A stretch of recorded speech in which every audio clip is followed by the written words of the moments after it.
if you consume television news or the big urban newspapers, they're lying to you. And I can prove it 1,000 different ways. And this is what's frightening about the Biden administration. There is no sense of justice, no sense of American right and wrong. There's just no sense of it at all. And they know that he doesn't really care. And that's the bottom line. The man does not care. How does this compare to what you've seen in the past? It's as evil and horrible and barbaric as anything I've ever seen. They forced children to watch their parents being slaughtered. They forced parents to watch their children being slaughtered, decapitated babies. They raped women, paraded them naked through the streets in Gaza, and then murdered them and dismembered them.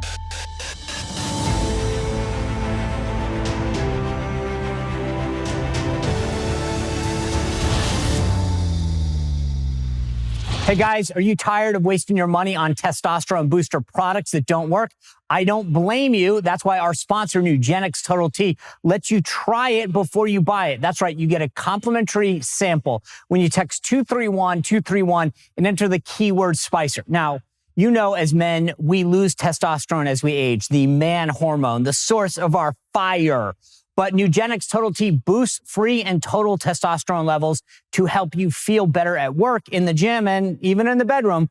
There is nothing like Nugenix Total T and nothing better. Nugenix Total T testosterone booster with testosterone will help you turn back the clock and re-energize your life. But don't take their word for it. That's right. You get to try it before you buy it. If it works, keep using it. If not, you get to keep it too. You've literally got nothing to lose, but you could gain a lot: energy, muscle, drive, and even more passion. Get that complimentary sample when you text 231-231 and enter that keyword Spicer. It is the #1 doctor-recommended brand and the #1 selling testosterone boosting brand at both GNC and Walmart. Nugenix Total T can help re-energize your life and get you back the power, the confidence, and that good-looking physique that you used to have. If you're not totally satisfied, they're going to refund everything. Now get that complimentary bottle of Nugenix Total T by texting 231-231. Enter the keyword Spicer, and guess what? If you do that now, you get an extra bottle of Thermo X, their newest and most powerful fat incinerator ever, with key ingredients to help you lose stubborn fat fast and get lean fast. Absolutely free. Text again, 231-231. Enter that keyword Spicer. Now, remember, texting enrolls you into recurring automated text messages. Consent not required to purchase. Message and data rates apply. It is the #1 doctor-recommended brand by primary care physicians based on an independent survey conducted by IQVIA 2002. All right, well, let's kick it off with our friend Bill O'Reilly. As I said, if you're watching the first, you know Bill O'Reilly. He comes on at 8 o'clock. I'm the warm-up act. But Bill O'Reilly spent 16 years at Fox on the O'Reilly Factor, the highest-rated show over there. Now he does the No Spin News, both at BillO'Reilly.com and on the First. He is out with his 13th book in the Killing series. This is unbelievable. It's the whole series has sold over 19 million books. Whatever he touches, this guy, it's gold. But it's what I love about it is that he, as I said a moment ago, brings this back to why it matters now. Such a great thing. And listen, I'm going to have a little fun with Bill. I want to get to know him. I want you to know Bill O'Reilly a little better. We'll talk about it at the end. I mean, think about it. This guy not only is Fox, ABC, CBS, Inside Edition. So let's do it live. All right. I'm pleased to welcome in the man himself, Mr. Bill O'Reilly. How are you, sir? You know, I'm the same, Sean, which is tragic for everybody. You know, there's no improvement. I want to get to the book. First of all, congratulations. I'm in awe when I keep seeing this is the 13th in the Killing series. And I'm like, I don't know that I could have read 13 books. You've written 13 in just this series. But before I get to the book, I just got to ask you, you've seen a lot, you've covered a lot. What do you make about how this administration is handling its response to what's going on in Israel? On the surface, it's fine. They're saying the right things. But I don't sense that there is a commitment to right the wrong. What does that mean? So they're not emotionally involved, but I could be wrong, but I don't think so. So Joe Biden is not a man who responds with urgency. you see the southern border. I mean, that's been going on now for almost 3 years. I mean, he just doesn't do anything. Where he could tomorrow write an executive order, simple, saying the United States is not going to process any more asylum claims for a year so we can get this under control. How hard is that? And then public disorder, nothing. And then Justice Department, most Americans feel it's corrupt. Nothing from Biden on it because it protects Biden. So I don't feel that Biden is emotionally engaged in the Hamas story. Again, I could be wrong. I could be too harsh. But he says the things that are written for him to say. But in his heart, is he a warrior? I don't think so.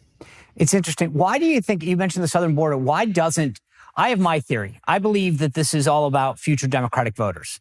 I'm sorry, it's maybe that's too cynical, but I believe that if you really cared about American security and trafficking, you could stop a good chunk of this at the border. They don't want to. Why do you think? That's true. Okay, so do you agree with that as the reason?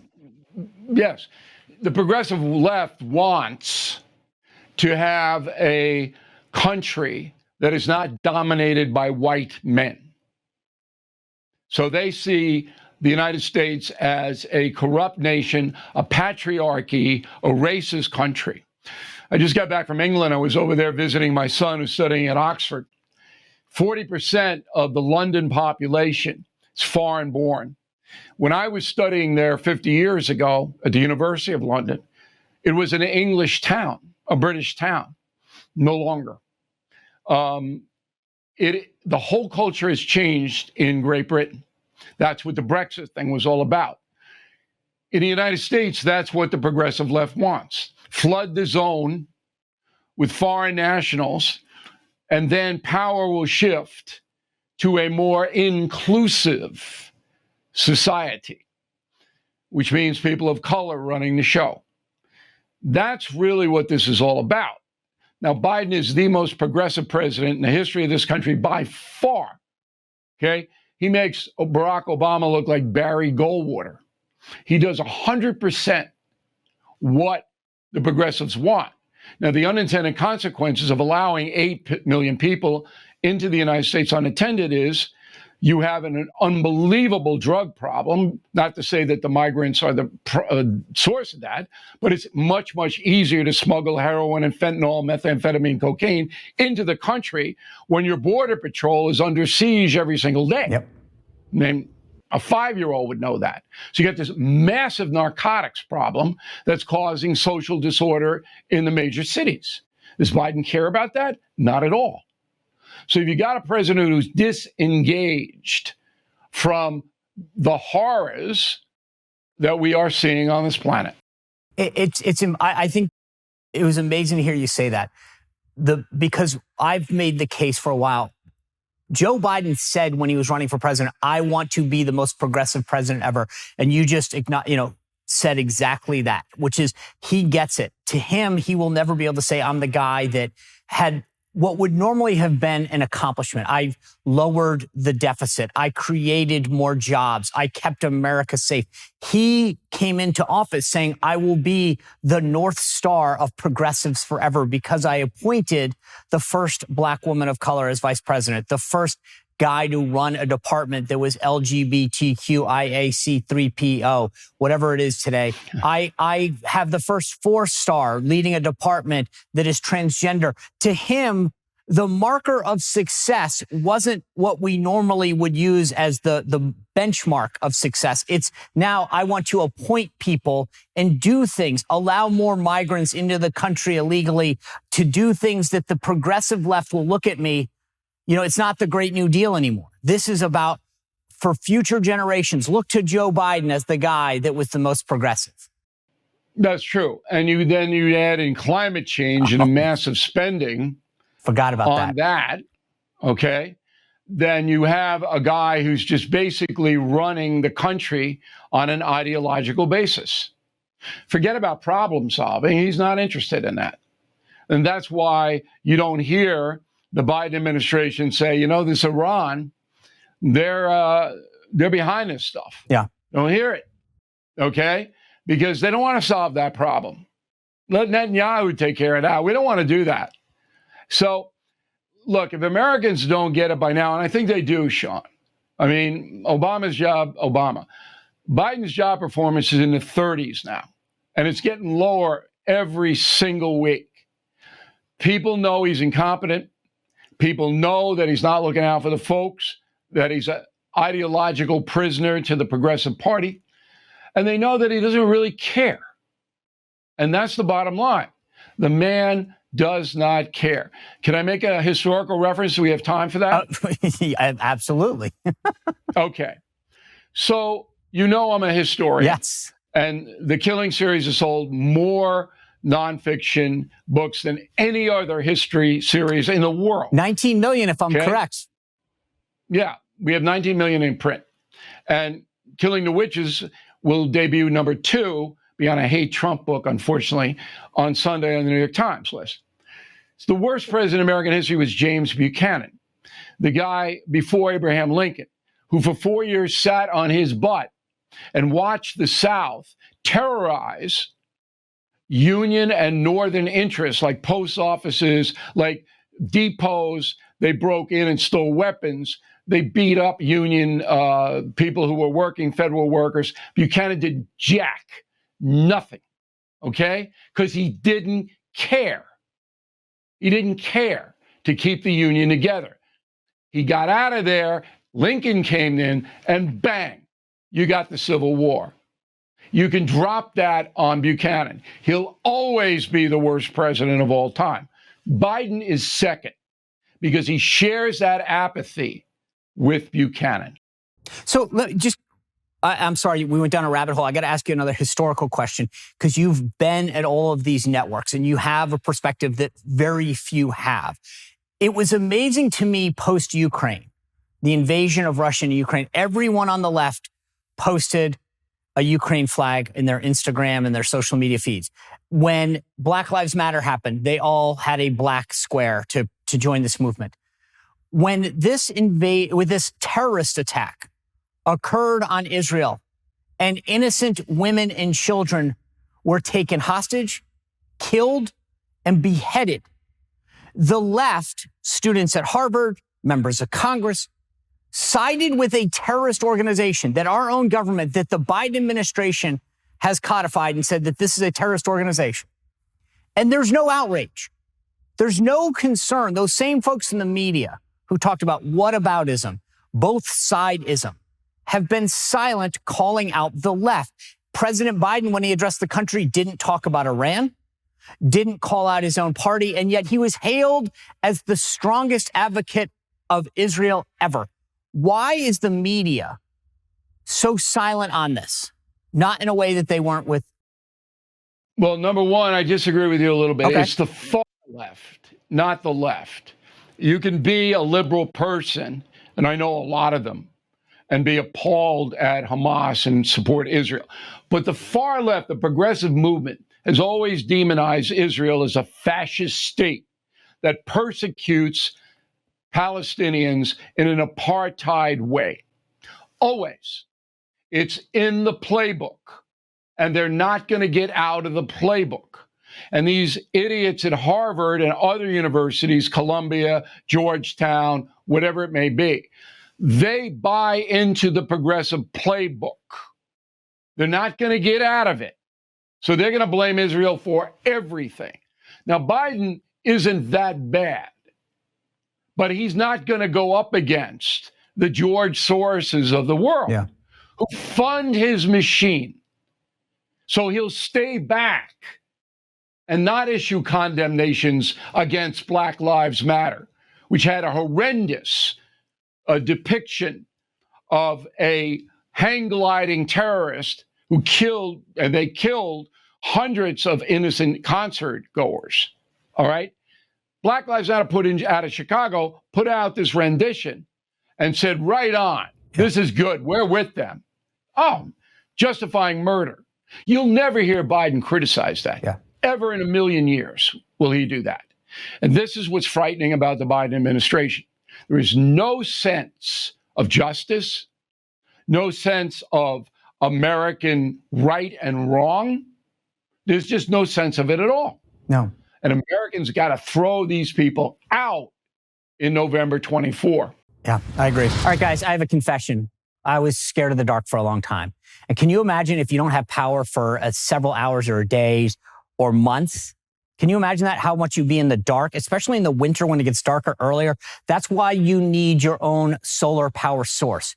And you can get that with the Patriot Power Generator. It is a solar power generator. It doesn't need to plug in anything. It doesn't take gas. Literally takes the sun, and you can power everything. It's beautiful because it's portable. You can bring it with you. You can literally use it in your house, which a gas power generator, you can't do that. You can bring it inside, and it's powerful enough for your phones, your medical devices, your tablets, your computers.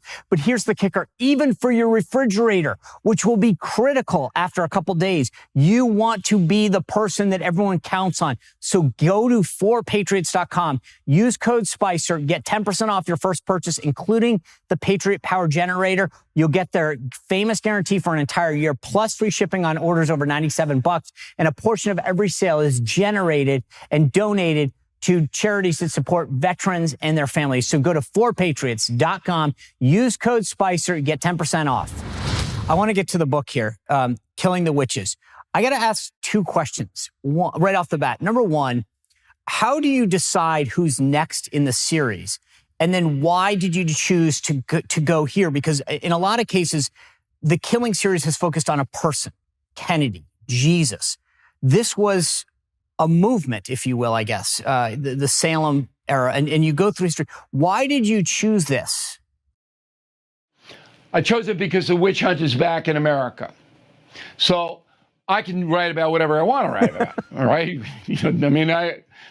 I've earned that.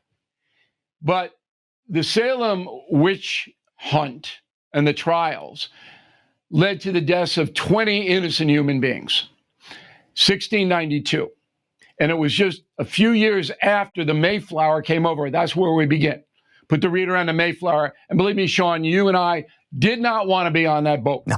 That was horrendous coming over here.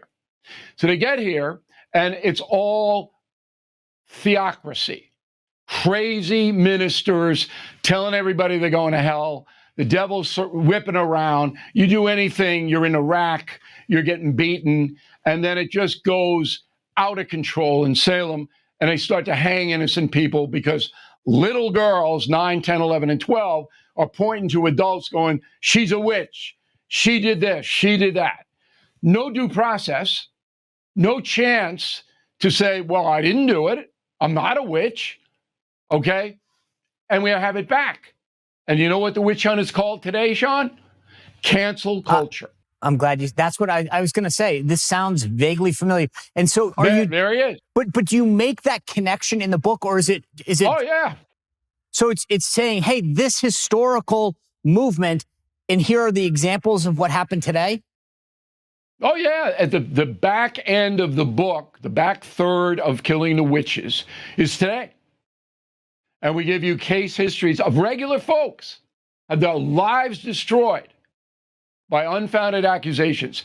And the reason it's happening today is because the media enables the cancel culture. I'm thinking, you're accused of anything, page 1. You're exonerated. Maybe they'll mention it on 32. Yeah. But your life is already ruined. It's back. I think immediately. So people need to know the genesis of it, how horrible it is. I mean, immediately I'm jumping to a case like Nick Sandman of Covington Catholic, right? They convict him out of the gate. He even sues and wins. But now, I mean, when you conjure up that name, it's the guy who went after the Native American. It's not. What? Are you a sports fan? Yes. Well, I'm a New England fan. I'm a Red Sox and Patriots fan. ESPN. I'm sorry about the Patriots, by the way. Thank you. ESPN. Okay? Tennis announcer, Serena Williams. He's announcing. He says Ms. Williams is using guerrilla tactics like guerrilla war, GUE, hit and run. New York Times stringer goes on the internet and says, this ESPN guy called Serena Williams a gorilla, G-O-R-I. ESPN fires the man, fires him. He has a heart attack. and almost dies. And to this day, he's unemployed, no apology. He didn't do it. The tape shows what he did. This is the Salem witch hunt. Yeah. He doesn't have a rope around his neck. He's in intensive care with a heart attack. And we chronicle this every part of all of my books, but Killing Witches is documented. It's not an opinion book. It's a fact-based book. Here's what happened. And Americans are repeating in 2023 what happened in 1692. So it's horrifying. So where do you think, I mean, you are a champion of and a success in the independent media space. We're on the first, you and I together. Obviously, this is airing at 6 p.m. You're on at 8. Where do you think the future of media goes? Because I look at instances like that, like you're describing, and have to believe that part of the reason that people are cutting the cord and not believing in corporate media anymore is because of examples like you just gave. Look, Americans are slow to understand corruption. It's always been that way. Because most folks don't want to think ill of people. They don't. But the corruption at the corporate media now is unprecedented in this country. It's never been this bad.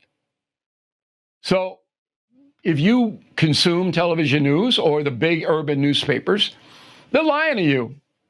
And I can prove it 1,000 different ways. And I lived it, as you mentioned. Yeah. I work for CBS News, ABC News, Fox News. I know what's happening. I see it. It didn't used to happen when I first started my career. And when I was at Fox News, we ran a clean show. That's why we were the most successful cable news program in history, and no one will ever top it.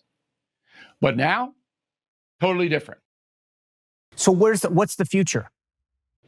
You know, it's hard to say. We need a strong leader in this country. We need a leader who's going to engage at the media level, at the crime level. We need people who are going to be in the federal and state governments who are going to say enough. We're not going to have drug addicts running wild, looting, breaking into stores, and not being punished. We're not going to have people selling poison fentanyl and they're out on bail in 2 hours. We're not going to have it. We're not going to have a media that distorts and lies to make money. We'll investigate those people. There are still rules, Sean. Okay?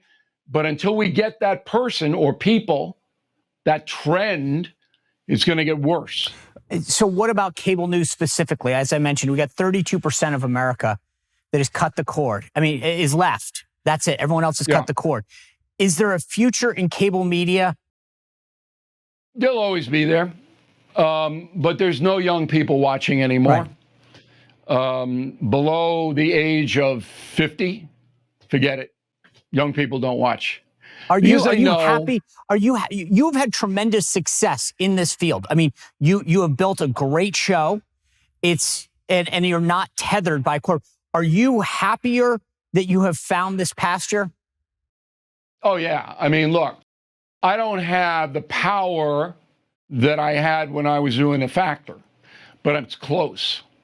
So BillO'Reilly.com, which is our nexus where we live, is the most successful independent news agency in the world right now.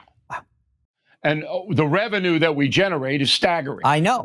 I've read. We're building every month. And our partners, like The First, they're building. So whether you like me or you don't, and I understand that a lot of people don't, I'm honest. Yeah. I'm not going to deceive you. All right? And if you're looking for information, I got it. And I'll give it to you.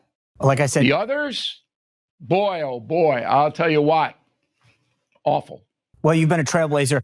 Like I said, this is the 13th book in the Killing series. Before we go, Bill, I want to do a quick little lightning round. Are you ready? Sure. All right. When you travel, do you arrive early or just in time? Early. How low will you let your cell phone battery go? I need that phone So I am conscious of recharging it at 40. I see. This is why I love you. I can barely go below 50, but I'll give you the 40. How many unread emails do you currently have? I read them all, but I don't read them all. I've got an assistant who does that for me, but I have a personal line, and pretty much all of them I read. That's fantastic. If you had 48 hours to binge any show, what would it be? I don't watch television anymore. Blue Bloods, I guess. I think that's still very good. Do you stream anything like Netflix? Believe me. No, I don't have time to do that, Sean. That's I'm why reading. That's why you can write. That's why you can write all these killing series books. Yeah, I got to read. I've got to be on it. I'll just give you one quick example today. I know this is a lightning round, but my analysis of Ukraine is not taken from any sources in the United States. It's all British intel sources that I use. Well, I can tell you from reading your books, I can't imagine that you're not constantly reading and researching. So I get it. Yeah, I mean, the level of detail that you get into doesn't allow one to. I know I'm missing a lot on The Bachelor, but this is the way it goes. I just can't. No, can't do you're it. not missing anything. How clean do you keep your house? Spotless. I have my housekeeper for 25 years, so it's spotless. All right. Least favorite chore? Chore? I don't really do any chores. Oh, God. I have an army of people who are here. I don't even know who they are. Oh, God. And they're doing stuff. But I would say when I was coming up, cleaning the bathroom would be the least favorite. Okay, I'll give you that one. Who's the coolest celebrity you've ever met? I met them all. Okay, who's the coolest? Clint Eastwood. Oh, I love that. I'll share that. I got that one with you as well. Jack Nicholson is a close second. Who? And Sean Connery is a close third. They're the top three. Oh, Eastwood, though, I have my own. I had an opportunity to spend 48 hours with that guy, and I will never, ever forget it. If you could have a drink with someone that you've never met before, who would it be? I don't drink, but you do drink. You just don't drink alcohol. I don't drink alcohol. I'd have a Dr. Pepper with the Pope. Oh, good call. Biggest pet peeve? I don't like people who are late because that shows a disrespect. I want you to be on time, and if you can't be, just give me a shout or an email or a text or whatever. But people who are late, that kind of bothers me. Okay. What's something you won't go cheap on? Clothing. My clothing is top of the line, lasts forever. So I don't buy cheap stuff. Doesn't surprise you. All right, this one's the last one, but it might be a challenge here. I did a reality TV stint on Dancing with the Stars. If you were forced to go on a reality television show of your choosing, what would it be? I go on the Survivor thing, but what I do is I would just go to the island at their expense and then split. And I just do my own thing. Hey, is anybody looking for me? That's it. I'm reading a book. Anyway, Bill O'Reilly, thanks for your time. Congratulations. The name of the book is Killing the Witches, the 13th, and what was ridiculously robbed is the #1 slot on the bestseller list. But we will help you get there next week. Thank you, Sean. God bless you. Appreciate it very much. You bet. Bye. All right, most of you know by now, I start my morning off with Morning Kick. It is a amazing supplement, or several supplements that Chuck Norris developed. And I've told you before, this guy's 83 years old. I actually had to Google this because somebody questioned me at one point and said he's not 83, he's like 81. He's 83. That's how good the guy looks, right? But here's the kicker. He exercises, he eats well. We all know that. But he had been experimenting with different supplements over the years. And what he finally did is take the best 10 supplements that he had found, put them into one drink he calls Morning Kick. It combines all 10 of these supplements that he found out. It's got probiotics, prebiotics, superfoods, and several of the most powerful supplements on earth. And it tastes amazing. It helps increase energy, boost digestion, and even think more clearly. I love starting my morning off with this. I put a scoop in the water. You've heard me tell you before. I like throwing a little ice in there. Not everyone does that. I love it first thing in the morning. If you want to try it for yourself, though, go to mymorningkick.com/Spicer. Go to mymorningkick.com/Spicer and try it for yourself. And guess what? You can be just like me and Chuck Norris. All right. Well, I hope you like the end of that. We get to know a little bit more about Bill O'Reilly and what makes him tick, who he is. But let's turn to a little bit more of a serious subject, what's going on in Israel.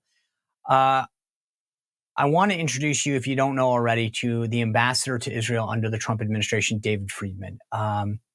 He is in Israel, in Jerusalem right now, and he is going to give us a perspective of what's really happening on the ground.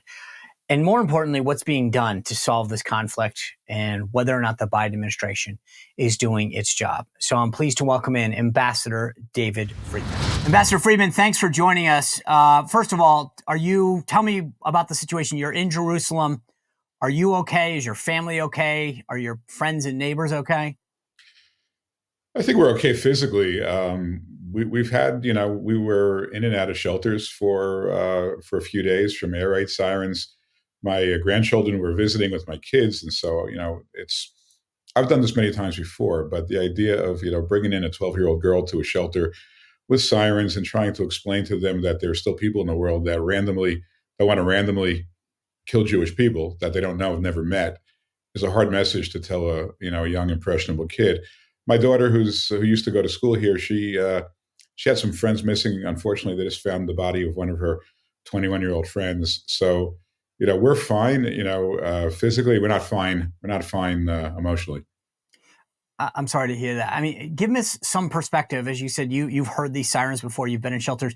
How does this compare to what you've seen in the past? It's nothing like it. It's absolutely nothing like before. The rockets, from Gaza are primitive. They shoot them up in the air and they land wherever they land, and which tells you about the willingness of Hamas to kill anything and everything that moves. But it's kind of like getting hit by lightning. It's not a likelihood, and you get used to it, and you go into a shelter, and 99% of the time, which is not a high enough percentage, unfortunately, because some people still get hit. But most of the time, the odds are with you between Iron Dome and the primitive nature of the rockets that you'll be okay. The ground invasion is unprecedented. Over 1,000 terrorists breached a fence that hadn't been breached in 50 years. They walked through 22 different towns. They killed families. They burnt houses down where they couldn't penetrate the rooms. They forced children to watch their parents being slaughtered. They forced parents to watch their children being slaughtered. They decapitated babies. They raped women, paraded them naked through the streets in Gaza, and then murdered them and dismembered them. All the time, while all the people in Gaza are handing out sweets and shouting cheers. This is this may be worse. I mean, not worse in scope, but in terms of the vileness of the actions, this is as bad as it gets. This is, I think, worse than ISIS. Maybe worse than the Nazis. I mean, it's as evil and horrible and barbaric as anything I've ever seen. And the people of Israel, for a couple of days, were really in shock. I'm happy to say they're not in shock anymore. Now they're angry, and now they're going to respond. The entire country is completely united. Left, right, center. The country, as you know as well as I do, the country had been divided politically. Not anymore. Every Israeli is there and ready to go. You used the word barbaric, and I think that's the appropriate one. I just cannot imagine hurting a baby and beheading it and mutilating the way that's. I've at least, and again, I haven't. I can't even fathom the kind of person that could possibly do that. I mean, how sick and depraved, and to your word, barbaric, you have to be to treat any child, any human that way, but especially a baby. But let's understand that they're not human, but people are cheering for them. By the way, people are cheering for them in America. But what is that? I don't get. What does that make you? I mean, as a human being, as a Jew, how do you get over the fact that there are people that are cheering on college campuses, that are members of Congress that are saying it's not that bad, or Hamas? To me, this is, I just have never physically witnessed something that is so depraved. And I don't know how you can sit there. Honestly, I just don't know how I could possibly do it and not be outraged that there are people like this.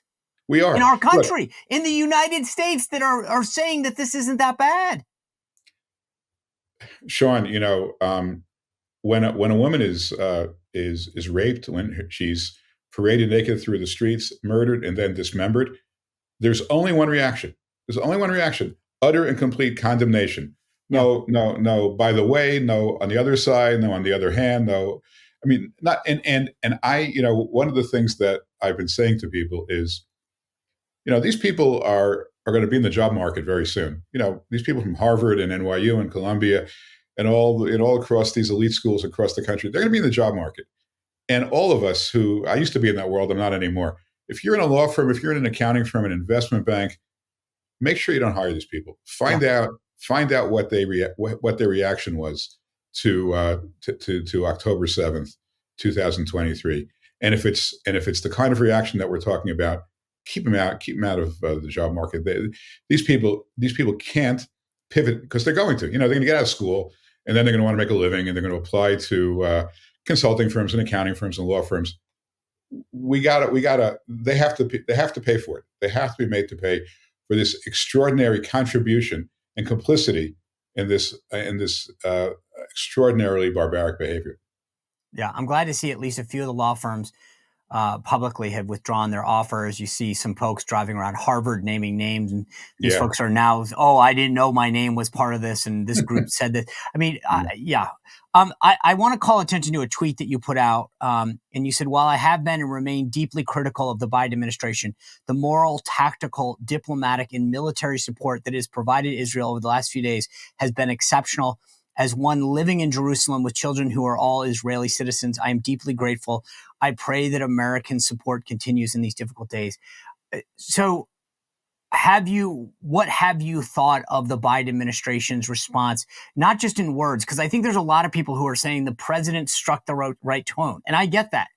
But that's a speech. Those are words. Have his actions matched it? Well, look, let me start by saying, I think a lot of their policies got us into this place. I mean, this is not an endorsement of the Biden administration. What it is a recognition that we are in a war. And by the way, I think America is very much at war as well. Let's be clear. It's a war against American values. These terrorists, unfortunately, have probably crossed our border as well through the open border. There are 22 Americans dead and 17 being held hostage, right? That's about the same number as the Iranian hostage crisis in the 1970s. My view is that, look, we're at war. Okay, this is not the time to be looking backwards. We got to look forwards. What has Biden done right? Okay, first of all, his words. I mean, he's improved the morale of the people of Israel. That does matter. Number two, he's moved the Gerald Ford, the largest aircraft carrier in the world, off to the Eastern Mediterranean, and he's offering to put a second carrier there. Why is that important? Because he's sending a message to Iran and to Hezbollah: stay out of the fight, and he's threatening them. He's saying, stay out of the fight. He's backing it up with significant military assets. And he's working with the Israelis in ways that, I don't know fully, but even the parts that I know, they've asked me not to talk about. But look, Israel got surprised here, and they're calling up 300,000 reserves, and they're going to call up more. They weren't ready for this, and it's a huge lift to call up that many reserves.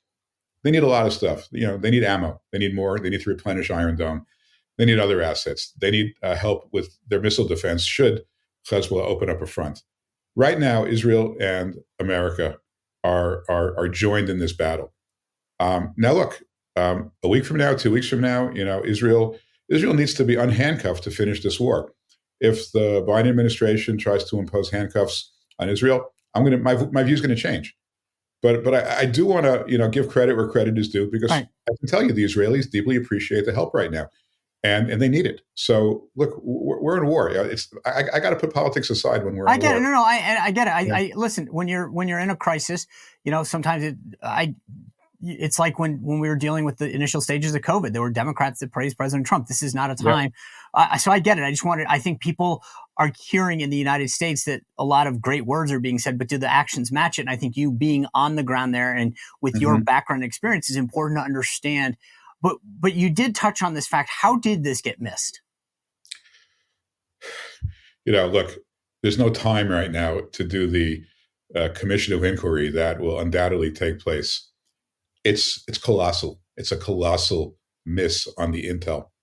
Now, look, we're not without fault either. We have 17 intelligence agencies and a huge intelligence presence here as well as in places like Egypt and Jordan and Lebanon. I mean, we also are supposed to be watching this area. We all missed it.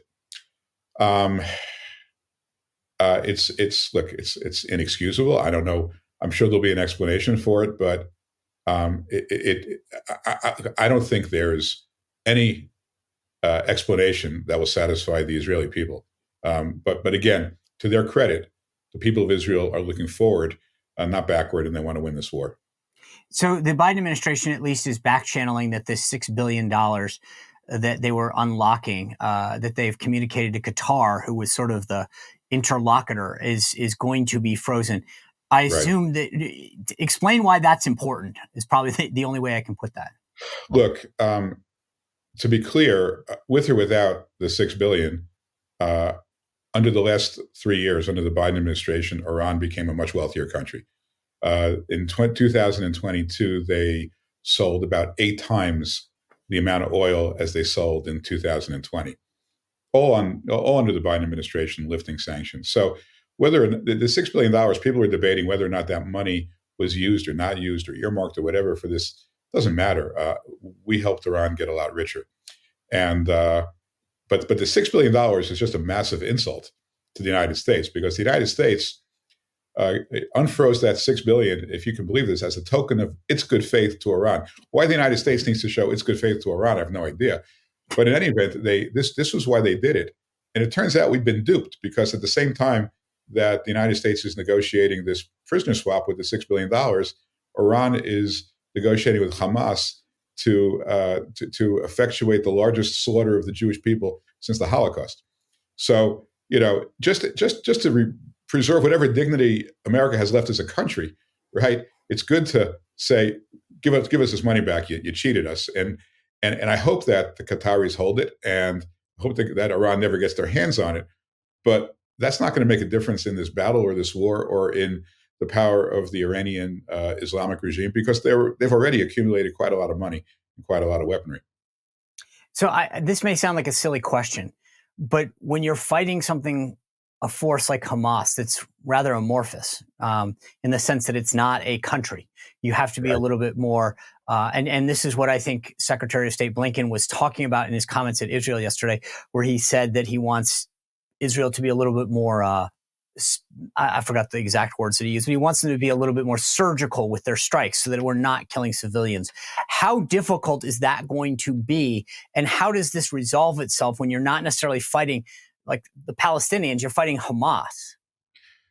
Look, I mean, here's an example of where I'm not happy with the Biden administration. They've been urging Israel to adopt the laws of war, right? Well, I'm not sure what they know about the laws of war. I actually studied it. I mean, when civilians, if you can even call them that, if civilians, I mean, these are people who elected Hamas and cheer every time a Jew gets murdered. So I'm not sure you want to call them real civilians. But if they are civilians, if they embed with Hamas, if they give aid and comfort to Hamas, if they provide them with safe passage, they provide them with a place to hide, even if it's in a school or it's in a hospital, okay, they're fair game under the laws of war. But let's just be clear. Israel's going to do everything they can, because it's in their interest to do so, to minimize civilian casualties. But there will be civilian casualties. I mean, no matter how hard they try, there will be civilian casualties, as there are in any war. And in the 24/7 news cycle, in the internet world, in a world where anti-Semitism is rampant, there'll be pressure put on Israel to hold back. I'm hoping that when that happens, the Biden administration will recognize, what Israel's up against, what they're fighting against, and they're fighting a fight for the whole world. Because if Hamas wins, we're all in trouble. And I hope that they don't try to handcuff Israel. And if they do, my next tweet about the Biden administration will have a very different tone. Yeah. Let me ask you this, just to put your old hat on. If you were still ambassador then, is there anything that you would tell them to be doing differently than they're doing now? Look, one of the things we did when I was ambassador is we did a lot of messaging to Israel's enemies. And the messaging was very clear. Don't mess with Israel. We have their back. And more so, if you dare to harm Israeli civilians, we assure you that we will impose no limitations at all on Israel's ability to fight back. Okay, we're with them. We're not with you. And now Biden said a little bit of that, But the kind of unqualified statement, we're with Israel no matter, and we will respect how they decide to fight back. We're not gonna micromanage this war for them. They're going to fight the war, and they're going to defeat their enemy, and we're all going to benefit from it. And we trust them to do whatever they can to minimize the loss of human life. But we're not going to be influenced by the efforts on social media and on the left to vilify Israel because there's a couple of uncomfortable pictures that happen to get out. Yeah. Ambassador David Friedman, thank you for being with us. Continue to stay safe, you and your family and everyone there in Israel. God bless you for being over there and filling us in. And I'm so sorry that you and your family and all the people of Israel are having to deal with this barbaric behavior. Yeah, I know you feel that way, and I appreciate it, Sean. Thanks very much. All right, thank you. Well, thanks for spending your Friday with us, or if you're listening later in the weekend, part of your weekend with us. I enjoyed both of those conversations. Very different, obviously, but it's always great talking to Bill O'Reilly, getting his perspective. And then obviously David Friedman, what a firsthand account of what's happening and the tragedy and the barbaric nature of what's happening on the ground in Israel and why this matters to us. Please continue to subscribe, share this, help us grow. Thank you for all your support. As I've said before, if you want to text me, go to 571-441-4991. You can obviously join the VIP community, SeanSpicerShow.com/VIP, and continue to communicate ideas, guests, thoughts. We always welcome that. I hope you have a great weekend. Thanks for spending some time with us, and we'll see you next Monday back here on the Sean Spicer Show. Well, if you enjoyed this content, make sure to like this video, subscribe, and click the notification bell to get more.